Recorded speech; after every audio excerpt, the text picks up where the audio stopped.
그 최근 수급에서 눈에 띄는 게 그동안에는 외국인들이 계속 내다 팔았고 그 내다 판 걸 개인이 다시 이제 사들이는 모양새였는데 어제 보니까 개인도 장중에 이제 파는 쪽으로 전환을 했더라고요.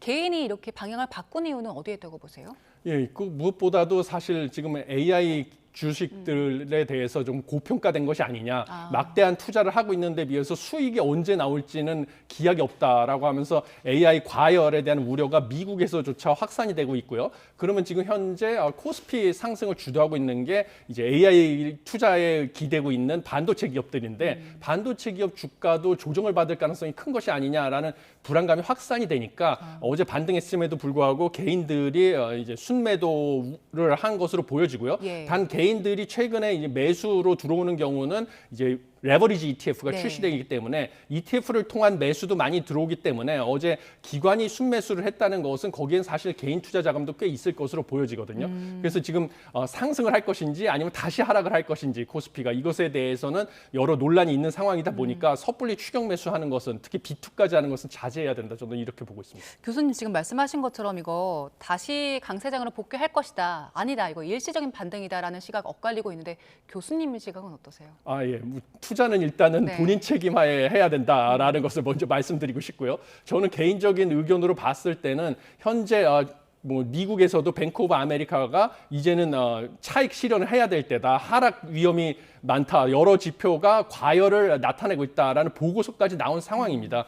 그렇기 때문에 좀 지금 현재는 위험 자산의 비중을 낮추고 안전 자산으로 좀 머니 무브를 해야 되는 그런 상황이 아닌가라고 보고 있는데 왜냐하면 한국은행도 기준금리를 인상하기 시작할 것이고요. 예. 그다음에 미 연준도 심지어 기준금리를 인상할 가능성이 점점 커지고 있는 상황입니다. 그래서 기준금리가 올라가기 시작하면 당연히 위험 자산에서 안전 자산으로 머니 무브가 일어나기 때문에 뭐 무한히 오를 것이라고 생각하면서 지금 주식 시장에다가 모든 자산을 다 집어넣는 것은 제가 보기에는 추천하고 싶지 않은 그런 네. 생각입니다. 개인 투자자들 이제 시장 흐름을 좀 보면서 전략에도 변화가 필요한 시점인 것 같은데 지금 이 정도로 변동성이 심각한 시장에서는 리스크 관리 꼭 해야 되는 거잖아요. 네. 근데 비투 상황이 아주 심각합니다. 빚내서 투자를 했는데 이걸 못 갚아서 강제 매매를 당한 금액이 상당하더라고요. 이거 지금 주식시장 하락에도 추가적으로 영향을 줄 수 있을까요? 예, 당연히 그렇습니다. 왜냐하면 이 반대 매매가 일어나게 되면 하락장에 뭐 여러 가지 이유가 있는데 이제 단기, 초단기 투자라고 하는 미수금,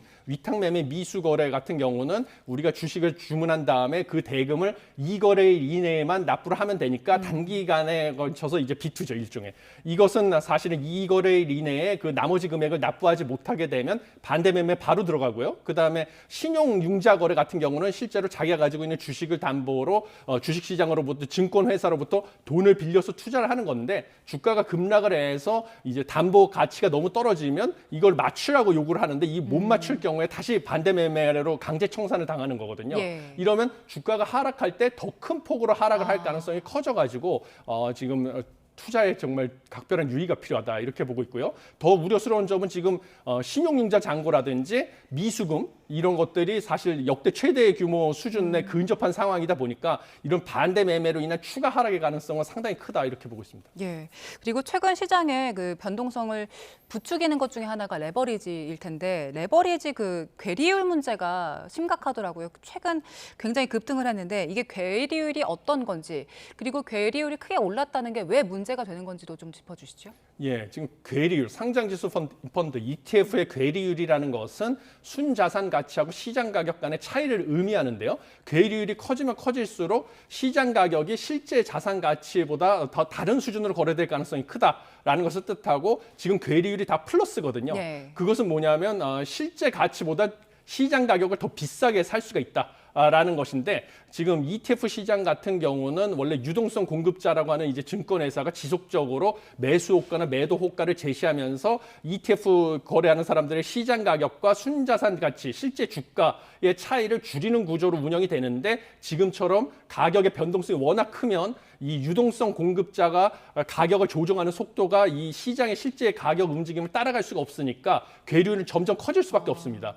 그러다 보니까 지금 전날 기준으로 SK 하이닉스 단일 종목 레버리지 상품 같은 경우는 무려 괴리율이 90%가 넘어가는 것도 있었거든요. 그러면 실제로 실제 가격보다 90%나 더 예. 비싸게 살 수도 있다라는 것이라서 이 레버리지 ETF라든지 뭐 ETF 투자에도 주의가 필요하다 이렇게 보고 있습니다. 괴리율이 크다는 게 그럼 그 레버리지에 투자하는 투자자들은 손해 볼 위험이 더 커진다는 예, 거죠? 더 커진다는 거죠. 지금처럼 예. 양의 괴리율일 경우는.